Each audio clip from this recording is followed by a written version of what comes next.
Hello, everyone. Thanks for joining us here, and thanks to the people who put this together. My name is Mike Paladino. I'm with Lotus Beverage Alliance. We're gonna talk a little bit about staying on core with the business planning of your brewery, the operations of your brewery. I represent Lotus Beverage Alliance, coming from the Stout Tanks and Kettles brand. Got about 15 plus years of brewing experience, and the brands under Lotus we have is Stout Tanks and Kettles, Alpha Brew Ops, GW Kent, Twin Monkeys, Brewmation, and Automated Extractions. We can kind of talk a little bit about the brands a little bit later, but I'll let my colleague here, Don, tell you a little bit about his experience and why he's here. Hi, folks. I'm similar to Mike. I have about a decade of experience commercially brewing. Been with Stout Tanks for about the past 5 years, now part of Lotus. Just happy to be able to do these informational talks. Grateful to CBP and all the sponsors for putting this together. So with that, I think we're gonna get our eyes on the stars, feet on the ground, and try to be savvy in this turbulent market. So with that, Mike, I will see if I can move us to the next screen here. Give me 1 second. It's hilarious every time. Boom. Okay, are we on the next one? Because I can't see anything anymore. We are. So okay. Why don't you take it from here, Don, on this one? Yeah. So what we're seeing in the market, a lot of people are experiencing headwinds. There are many challenges out there. What are we seeing currently happen in the market? And a lot of that is a diversification of customers. Your traditional beer drinkers are that were steady beer drinkers that are people like myself who continue to drink beer, and I will continue to drink beer for a long time. But the next generation is kind of coming in. Your traditional beer drinkers are either looking for a healthier option. Maybe they're looking for like non-alcohol beverages, or the exact opposite. Perhaps they have supplemental income and are now getting into a more sophisticated drink, such as bourbon, scotch, whiskeys, or just going in the lines of having spirits because of the fact that they feel that beer weighs them down a bit. So who's taking their place is this younger generation that has ever-changing palates, that is constantly looking to be wowed with new and innovative flavors. You're looking at a difficult time to be making that adjustment into either being an upstart of brewery or making significant changes in your brewery. Now, that being said, what we're going through in this discussion is some helpful tips to make that much easier for you. Financing is a little more difficult than it was a year ago, but for the right business plan, beer is still a very lucrative beverage. So do not be discouraged. Just be smart with your decision making. Some of the other headwinds that people are having are the shelf space. If you're a distributing or a packaging brewery and you're trying to get your product out there, those shelves are packed, and they've continuously been packed. And if you're a newcomer trying to get that product out there is a little bit rough. And then enhanced competition. The more breweries that are out there, the higher standard that there is for the beer, and getting that beer out there that is going to satisfy this new generation of beer drinkers. To add to that, I'm guilty as charged when it comes to changing some of my drinking habits, going from anything from switching from a traditional beer to having something like a non-alcoholic beer, having an option of maybe a kombucha or nitro cold brew. So there's there's more options that I have that I tend to even like drift into, out of the traditional beer choice for whether it's, for dinner, late night, or a Sunday, watching some football. The non-alcoholic beers tend to allow me to watch deeper into the deeper into the day, and keep going there. So with that, let's head on to the next slide here. We have the current marketing trends that the customers are changing, and so should you. Our business plans, need to be adaptable, for sure. We see the market changing, and I think the brewers themselves should, make sure that they're not being passed over. Don, you want to, kind of lead this charge on what we have here? So what are you seeing out there? There still is a significant amount of small breweries that are starting to open up. They're very much targeting the over the bar sales for the higher margin. They're not competing on the shelf in the same fashion with other packaging breweries. Right now, that's a bit of a more difficult game. But yeah, small breweries are on the rise. I believe prior to COVID, we were looking at a high portion of breweries. I think it was 72 or 74% of breweries were 1,000 barrels or less production. They were selling over the bar. COVID hit. Okay, now all of a sudden everybody had to pivot and had to get themselves into packaged product in order to get home delivery or whatever, or maybe they had this advantage of being, say, like a farm brewery where they had plenty of space and they could space people out. But what you saw was an entire pivot of the industry. A lot of that has kind of come back to the over the bar experience because of the healthy margins that keep a business going.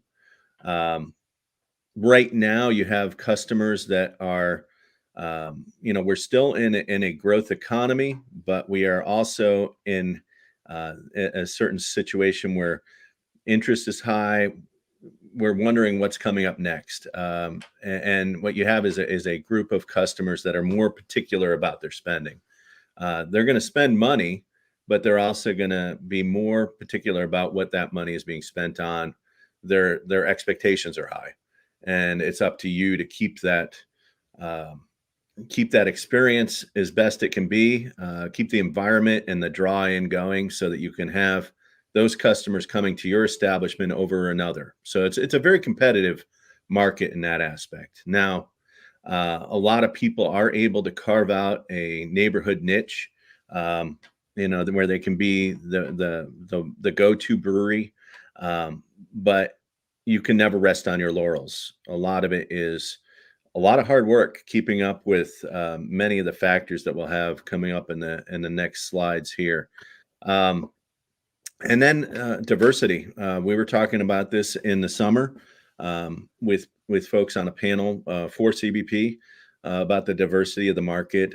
Maybe you were getting into beer from coffee. Maybe you were getting into beer from mead, or maybe you started off as co-packing and now you're getting a little more specific. You have a lot of different people with different business plans that are making it happen, but being smart about the choices they make. The thing that I think that we look at is you just can't get by with good beer anymore. People want more. They want more of an experience. They want you to have something that is going to be different and unique for you, for their experience. So you need to adapt, and you need to kind of maybe think about, if you are a brewery that is pretty much a warehouse brewery, what can you do? What can you do to change so that you can be relevant, still do that? So that's getting back to this adaptable business plan is very necessary to either keep going, keep the charge going, keep the growth going, and continue to be relevant on that side. Let's go on to the next one. Boom. Breweries are getting creative. How do you get creative? Leading into this is how do you stay relevant? We're going to go over a few of these things here. I love the fact that there's a dog drinking some. I'm hoping this is the dog beer, which it could be, a unique experience that, people are doing is being creative themselves. Don, want to jump in? Sure, sure. Yes, what we're seeing is the diversity of beverages, like we said in the last slide here. But you want to bring in as much of the market as you possibly can. You want to bring in those folks who traditionally weren't your brew pub customers, because many of them were embracing other beverages. A lot of times, all it takes is for someone to come into a brewery, maybe because you're offering a seltzer or wine, but then say, oh, well, maybe I'll give this a try. Maybe they find out that they love fruited sours, or that, that is beer styles that appeal to them, like Belgians. Maybe they have an estery flavored Belgian that now reminds them of wines.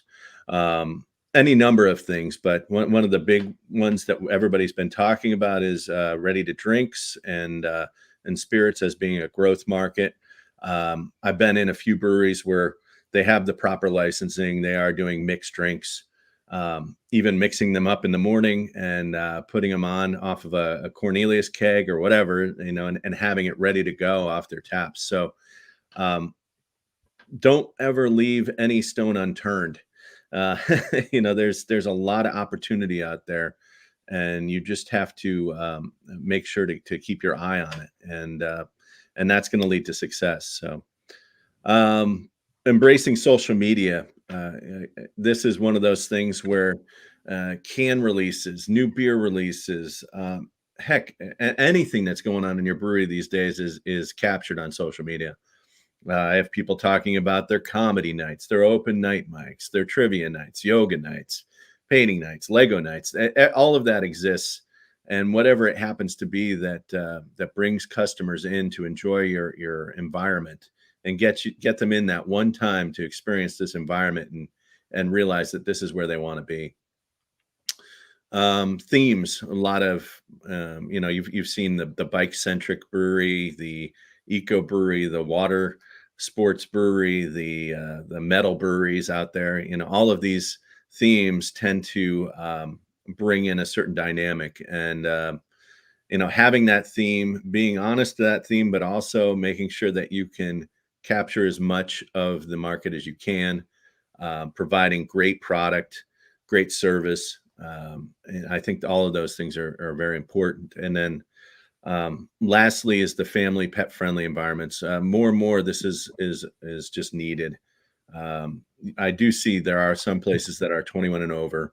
That's just their particular decision. But having kids, adults want to go out and still have fun, and want to go out and enjoy a beer and enjoy great food and environment. And if you don't encourage a family friendly or pet friendly or environment, you may be missing out on part of the market share that you can have as a brewery. So there are many more creative ways here, but this is a start to kind of get you thinking about the things you can do to keep those customers as part of your family there.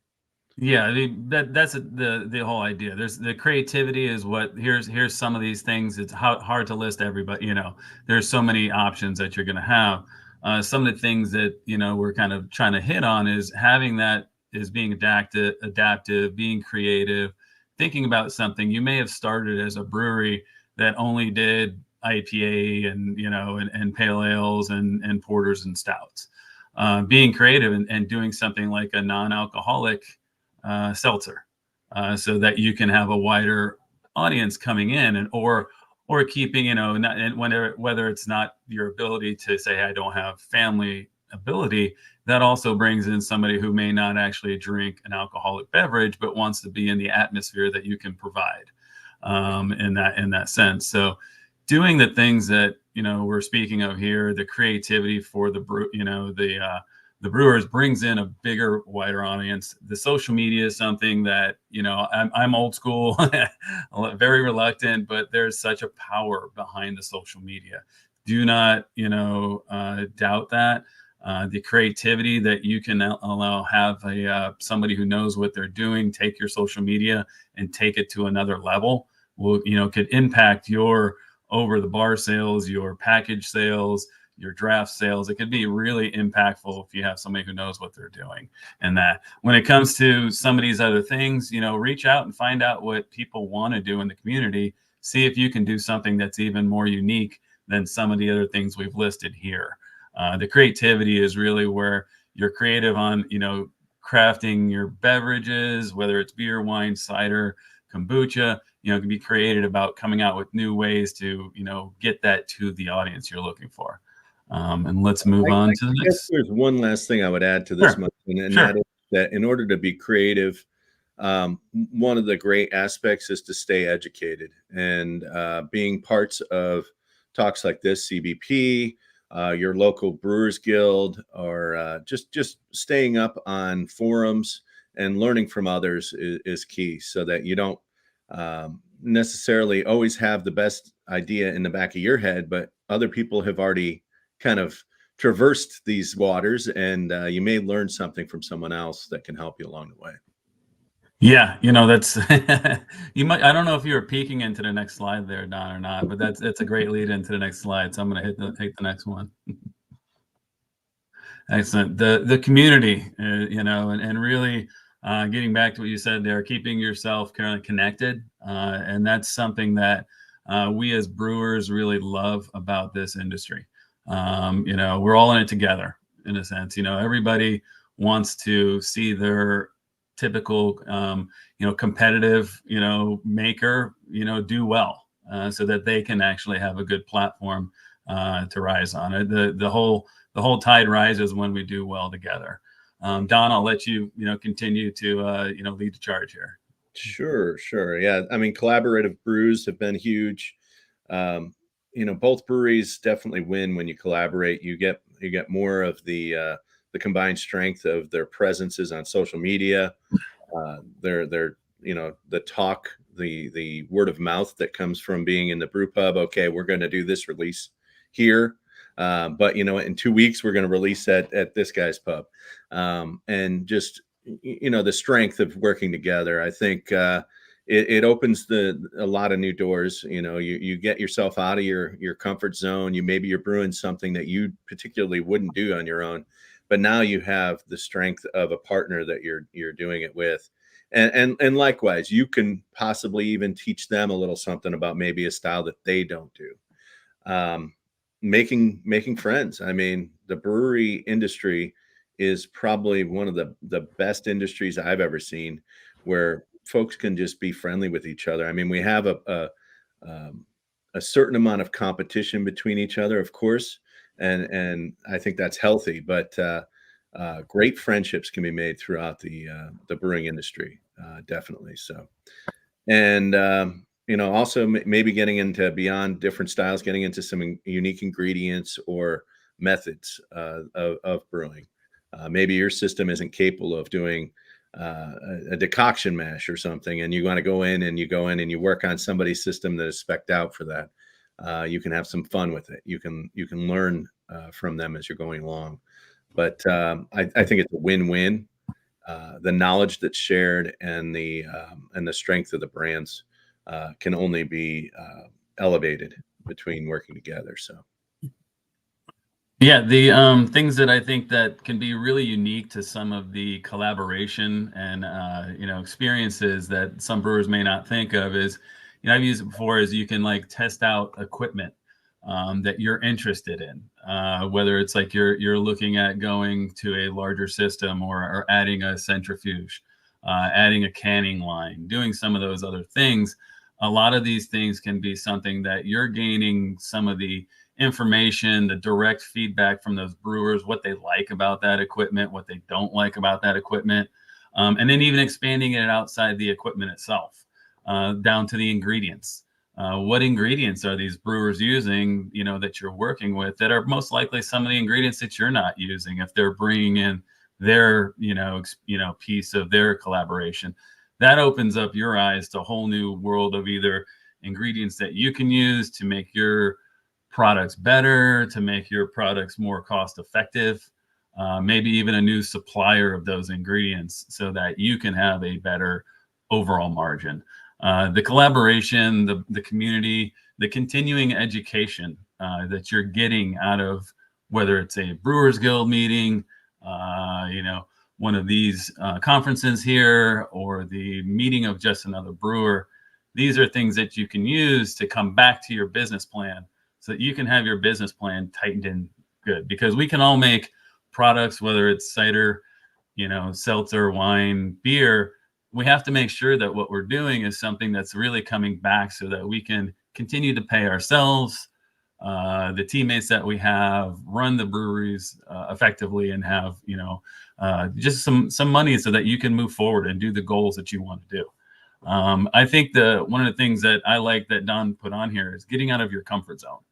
That's something that you can do at another brewery is risks that you weren't willing to take maybe at your brewery, or the things that you were not aware of that you could do, the boundaries that you could push. You may be able to find some of these boundaries are new boundaries once you've gotten together with the collaboration there. Anything else you want to hit on there, Don, before we no, I mean, just utilizing the knowledge of those out there in the industry with you. Yep. That they're your Sherpa on that. Like, if you are getting out of your comfort zone, they can take you to the top of the mountain and maybe get involved with different styles that you weren't doing. And this goes for active brewers, future brewers. I think just remember that this is a great industry of wonderful people. I mean, even before I commercially brewed, I remember being, inquisitive and talking to other brewers and getting invited to a pro-am to see an active brew, and just falling in love with the process. There's great people out there. And in discussing with people, you'll find out where they found success and where they haven't, where they found help and they haven't. Hopefully it helps you avoid any particular pitfalls out there, and Sure. make wise decisions moving forward. So, yeah, the brewer that we see here is Rob from Our Town Brewery. He does quite a bit of collaborations, and I think it makes him a stronger brewer overall, and I'm sure it makes the brewers that he's collaborating with stronger brewers. So that's good, because now your whole community has a stronger beer presence, which can help with any of the kind of business side of things of bringing in more people.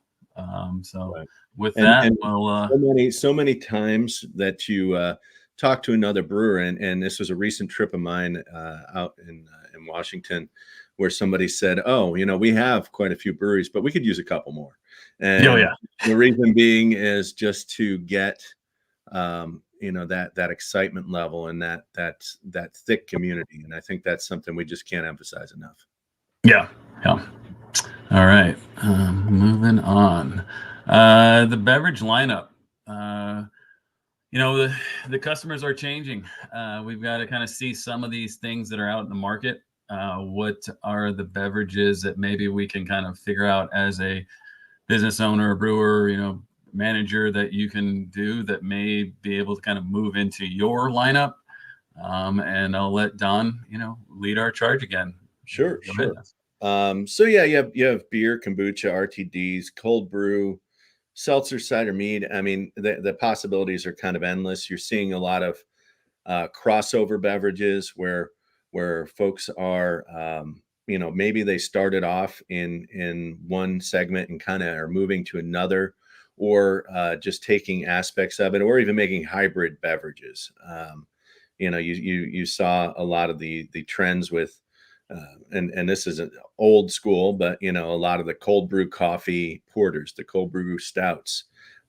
You saw a lot of folks that were doing combined beverages of, say, like rosé beers, where we're getting into like this wine beer crossover. I actually just saw one of my customers recently was doing a kombucha beer crossover, which was kind of fascinating. Now, each state is a little different, so you just have to make sure that you're following up with your licensing appropriately.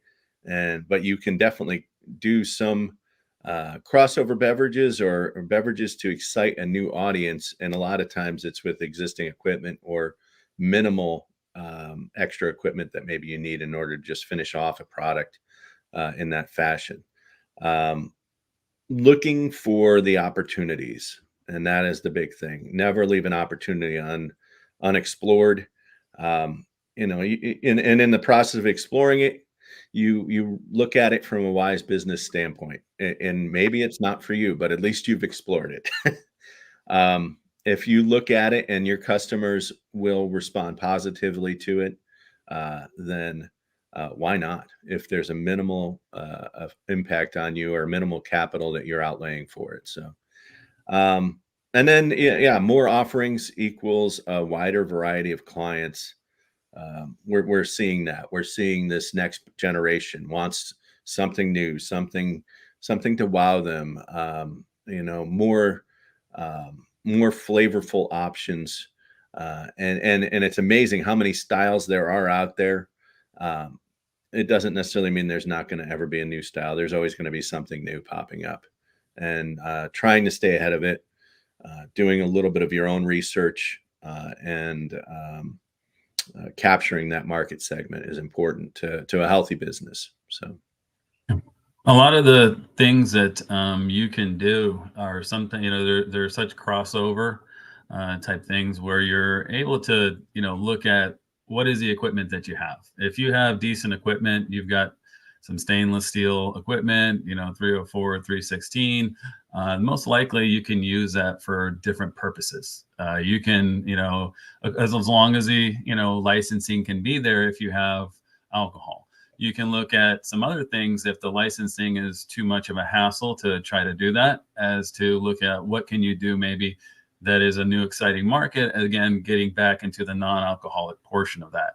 Most of the time, if it's non-alcoholic, you just need to maintain a good food safety standard, in regards to that. So if you're doing something like a, non-alcoholic hop water, seltzer, teas, different things like that, you may be able to add some more to your lineup without putting a lot of more intense high capital back into the product, to the budget itself, into the brewery or the beverage, making facility. So those are some of the things that, we can kind of hopefully, get back to, almost the slide before, is the collaboration. You may, find something that may be unique and say, I'm a beer brewer. I want to learn more about kombucha. I want to do a collaboration with a kombucha maker.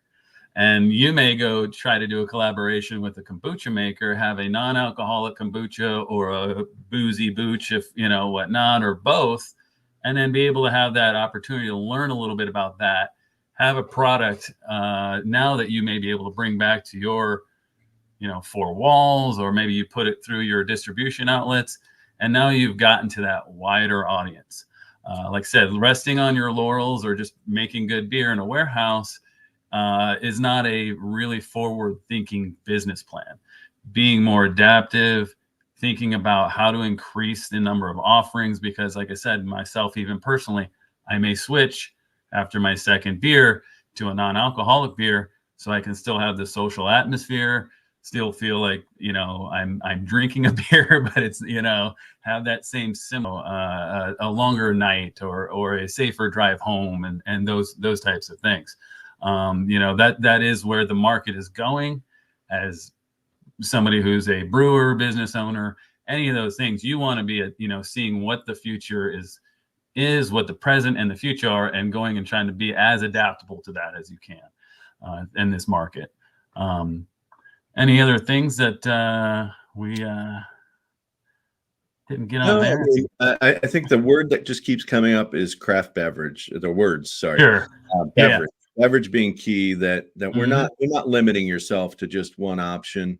I think the reason that the name is not Lotus Beer Alliance is because Lotus Beverage Alliance encapsulates what we offer, what we're being a part of. It's not just one type of beverage, and we're seeing the growth in certain segments. I'll tell you, a year ago, cold brew coffee was picking up quite a bit.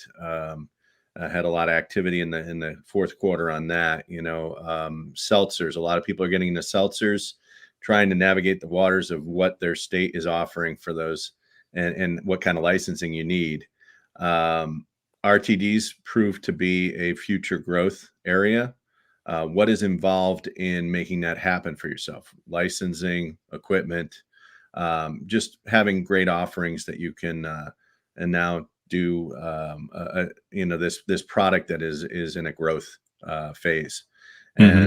And I think that it's exciting because I look forward to each one of those discussions, and the concepts are exactly what Mike said. If you have 304 stainless steel or 316 and you have good process knowledge of sanitation and temperature control, you can do a lot with that equipment and produce a lot of different types of beverages. So There's even some things that it's hard to list them all, but the hop waters are something that we see coming into market, pretty low cost. It's just getting that product. You can use that the same type of equipment. I've seen a lot of the brewers doing the slushy beers. How about a non-alcoholic slushy for the non-alcoholic drinkers? The kids or the people that would want something different. Being able to have that diversity, again, getting into the crossover, changeover, being able to try to have as many offerings, you'll have more options to make some sales. So and we want to get that into the business planning, which I think we can kind of send us into the next slide here. Trying to figure out, having a business plan is really what a solid foundation really is based upon. So we're going to have to think about things as, how do I make myself profitable excuse me. How to be relevant in your area, how to make unique experiences. It tends to be in the craft beverage realm of what we're doing. It becomes more about an experience. People are usually willing to pay a higher price point for something that has been handcrafted. The ingredients have been chosen very carefully. And so what we're going to do is, how are you now going to get that out to people? Don, you're doing a great job. Why don't you continue to lead us here? All right. Thank you, Mike. Yeah. What kind of beverage company are you? What are you involved in? What should you be involved in? Those are the big questions. And for some people, you're already existing. This falls into that, having an adaptable business plan, perhaps getting involved in something. The brewery I was at for many years, we had toyed with the idea of opening a separate cider facility, get into that different market so that we had another offering. In the end, we had to utilize an alternating premise setup, but we did it. We made cider and we made it quite well, so we now had an offering that was available for those non-gluten folks who couldn't have the beers. You have the idea is that there are opportunities, and with that, looking into the method of sale right now, the strength of the market we're seeing because of post-COVID, people are now out again. People are now looking for the experience is over the tap sales. Don't get me wrong, there are a lot of opportunities in. They seem to be very geographic, of large brewery plans where people can get out and maximize the market share that they have in an area. But those take solid business planning as well. Are you going to be a taproom brewery? Are you going to be a packaging brewery? Are you going to be a combination of the two? How do you plan on doing it? Now, a lot of folks, even though they are going for the higher margin of, say, selling over the bar, the discussions do come up. I want a small canner, or I want to get into having to go offerings. Those are important aspects to keep in mind. A lot of times, to insulate your business and have the opportunity for a pivoting plan and keeping that business plan capable, just in case anything does happen in the market. You now have packaged goods. I would say the taproom experience, once again, it's about the environment, keeping it comfortable. A lot of times that does require food. I know a lot of people don't want to have food because it is harder as a business owner. If you're not going to have food, are you surrounded by other businesses that you can work in a symbiotic way? Are you able to do food trucks? Are you able, what are you capable of doing? And that a lot of times can be very interesting to navigate on a state by state basis. There's a few states out there that are particularly difficult in the area of having food uh, in your brew establishment. So, and then how can you be relevant in the area? Well, just knowing your demographic, knowing what brings people in, and I think it goes beyond just the beer, beyond just the beverage. It's about the experience. It's about good customer service. It's about making that. I mean, we can't all be Cheers, where we have everyone knows your name, but you also definitely want to be very approachable, and make sure that folks have a great experience, because that's going to lead to return sales. Fostering unique experiences. God, there's so many ways, but I mean, you see it with the pet friendly. I just saw my old brewery I was at. They did a Dogtoberfest, so that was a wonderful thing. Everybody's trying to like figure out a very unique aspect of what they can do, and I could probably name off that list, and I think we did very much so in that other slide earlier on in there. You'll never get them all. There's always something new, but how can you create a unique experience? How can you get folks to remember how much they truly enjoy your place and your product? So I think adding on to some of that, the experience can be different things, right? The experience can be, if you are a tap room service area, that's the experience, is the atmosphere. The servers, the bartenders, the staff, how are they relating to you? Are they helping guide you through this?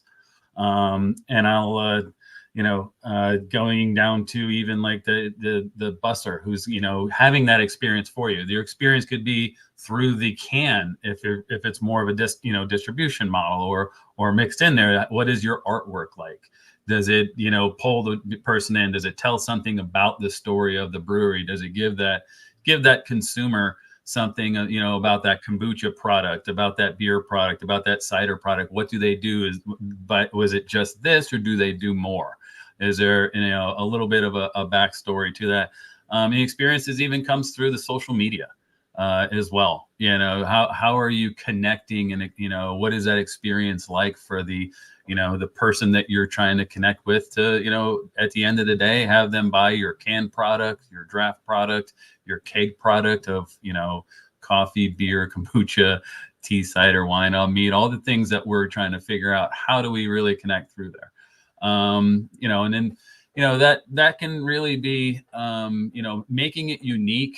It gives people that more of a community feel, that they can really feel connected to your brand.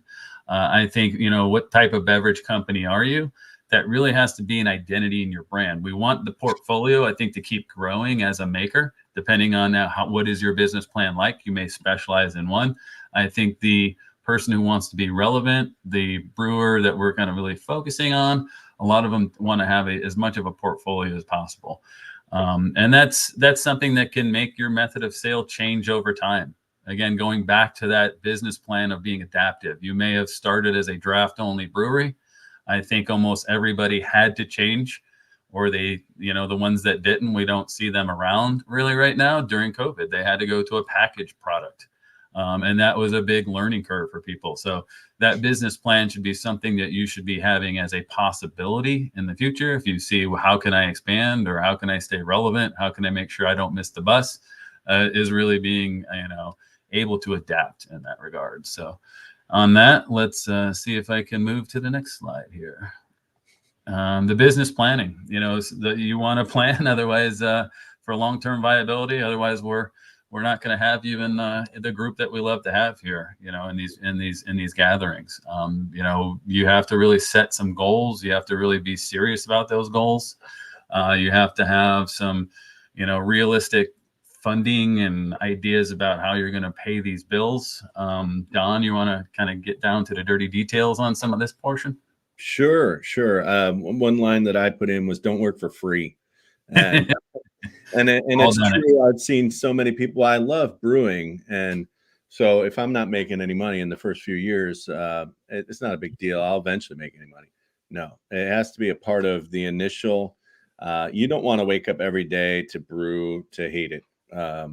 Brewing is a wonderful thing, and you should be compensated for it. So that unless you have residual income to burn, the idea is to definitely include compensation for you and anyone else that's in this product to make sure that it's going to bring you joy and excitement and profits. Operational efficiency, that's one thing that if I go back a few years, I think one of the biggest things that changed in the industry is that now there are programs just about everywhere for brewing. There was only a handful when I was getting involved in brewing. And one of the big things is that kind of knowledge will save you a lot of hassle, making sure that you're well educated on not just the initial broad strokes of a process, but actually knowing the in-depth brewing knowledge that's going to make it so that you're able to do things quickly and efficiently.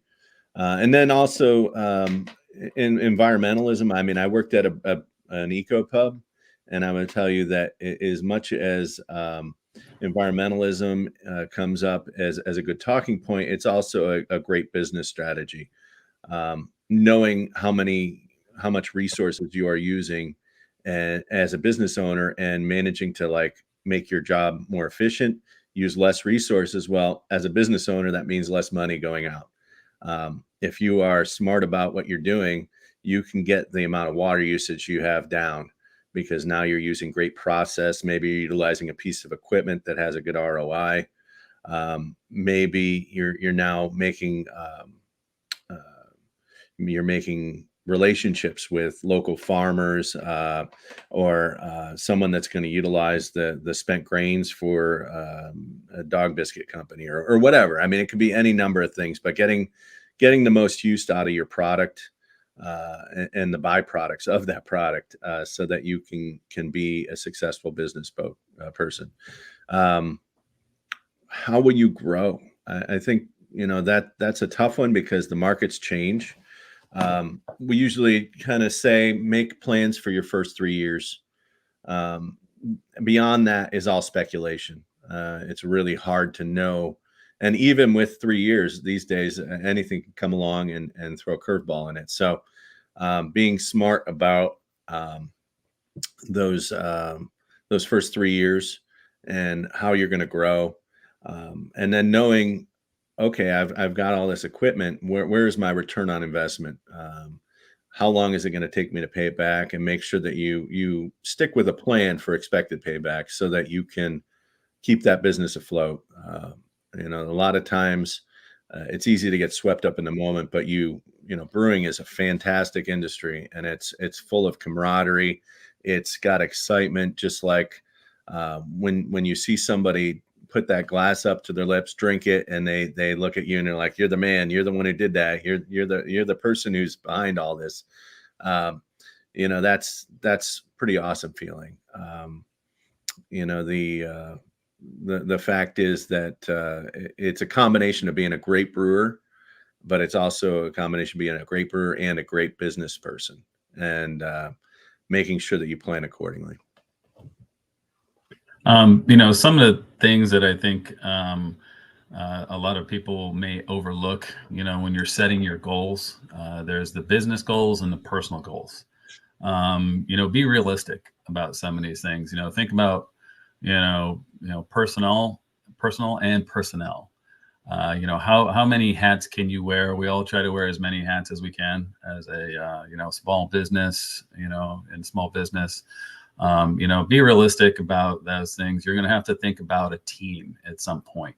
That may not be at the business plan. It may be you and your spouse or your business partner or just you. going throughout the process, depending on the size of your, brewery business plan. Making, venture, making tea, making kombucha may be a small process, that you're looking at. But in your business plan, if you say, hey, I want to be a big brewery, or I want to make a certain amount of beverage, you have to think about having a good team. So don't be afraid to, in your business plan, start looking at adding positions, at a certain point, and then thinking about how do you get to the point to pay somebody in that position to now take some of the responsibilities that you've been doing as the maker, brewer, blender, bottler, owner, all those things, because the operational efficiency is key. You can't really run very good if you're trying to be in 100 places at once. So that's something that the team aspect may not be something at the very beginning of your business plan. You want to make sure, excuse me, the adaptability of that business plan. As you grow, you have to forecast what type of person is going to run this part of this program. Do I need to hire a bartender now to disperse this product? Do I need to hire a keg washer to start getting my efficiency better? Do I need to get a keg washer itself, an upgraded keg washer? Do I need a better canning machine? Those are the things. How are you going to grow? You have to make sure that you can plan financially to be able to kind of even do that growth. And you have to make sure that there's a payback on that growth. Here's what the machine costs. What is a payback? Or here's what this position costs. What is a payback on that? Those are things that, hopefully as we're looking through these things, you're weighing the options, you're kind of looking at some of these things, putting these ideas that we've been talking about today into your business plan. Don, any final thoughts on that one there? Well, I think this is our final slide, if I remember correctly. Yeah, I didn't know if you had any more thoughts on this part of this here, and we can kind of. Yeah. Well, what I was getting to is that kind of beyond this, when we're actually helping people determine sizing with the system, a lot of the aspects of the system, and going through that build, it is a process that involves talking about business planning. A lot of times, someone will come in and they'll be looking for a particular size. Well, let's find the reasons behind that size. Let's get you set up for success, because the difference between, systems maybe is 20 or 30 grand, but that could be the capital that's needed to keep the business afloat. So we would rather have you set up for success and future growth than find out that in 6 months you're no longer operational, and that there's a used brew system out there, and that it is not being used to its fullest extent because of poor business planning. So I think that kind of the big thing is know who you're working with, who you can trust. That's one of the things that I love about what we do, and that a lot of times where I end up talking to new customers is because of old customers and the experiences that they had. And that's where we want to make sure that you're set up right, and that we talk through all the options. And that's what we do. We enjoy it. Yeah, jumping on that. I mean, as hopefully that the folks that have been here have listening today have picked up a few nuggets of some information. It's hard to really cover all of this stuff in the time that we do have. Mm-hmm. You can see that the passion Don and I have as former makers, have been brewers, have loved to stay in this community. We've been blessed, and at Lotus Beverage Alliance, we have the opportunity now not to just help people with brewing equipment, but canning equipment comes into play there. Distilling ingredients, and we're helping more the diversity of the brewers and the makers that are out there, the kombucha makers, the mead makers, and others. So if you find what you have interesting here, and you want to have some continued conversation, you want to talk to the team here at Lotus, we have more team members that have great experience that can help you with your canning needs, your malt needs, other equipment, distilling. We can really take care of basically almost everything the craft beverage maker wants in that regards. We have longevity of great parts and ingredients. And then we have a staff now that's growing that can really help you out. You can reach out to us at the number listed there. If you go to the individual sites of the names that I had mentioned before, Stout, Alpha, GW Kent, Brewmation, Twin Monkeys, you'll find one-on-ones. You go to our Lotus Beverage Alliance site, you'll also see some links there that you can fill out. If it's just a small bit of information you're looking for, like, hey, I want to have an interest in a certain canning machine, or you want to have a one-on-one hour conversation video meeting with one of our staff, we're more than excited to talk about our passion and share it with you. Don, any other last things there? I think what I just want to say is thanks again to CBP for allowing us to be here and talk about the beer industry, what we're seeing, where we're going. I look forward to continual talks in the future. Hopefully trying to make my way in person to some of the events that CBP has been putting together. And just know that we're out here for you, happy to help you. And thank you for all listening to us, and look forward to chatting with you all soon. Yeah. If there's any final questions, we can stick around for another minute or two, see if there's anything in the chat about any specific questions. But I think some of them maybe, some of them may take a little bit of time. So if you think that, as those come up later and as you're digesting a lot of the other great things that Andrew and his team at CBP have put together, there's some great ones. Please stick around and watch along on. I hope you've had a good time during this. We love Andrew and hope that we can come back and share our knowledge again for another talk. Absolutely. Yeah. I see one. It is a very long, probably a long discussion, saying what types of beverages are being made. Well, there are so many, and a lot of it is dependent upon where you are, your clientele. Once again, know your clients. That is going to lead you a lot to that. I've seen people doing, coffee hybrids, kombucha hybrids, a lot of seltzer activity. Oh yeah. A lot of people making seltzers a lot differently. RTD, huge. RTD has become a big thing. Just making sure you have the proper licensing to do it in a way that works well for your customers. So beyond that, I think we're gonna head on out. But do appreciate the time here. If you have any other questions, please reach out to us. Yep. Thanks, everyone. Cheers.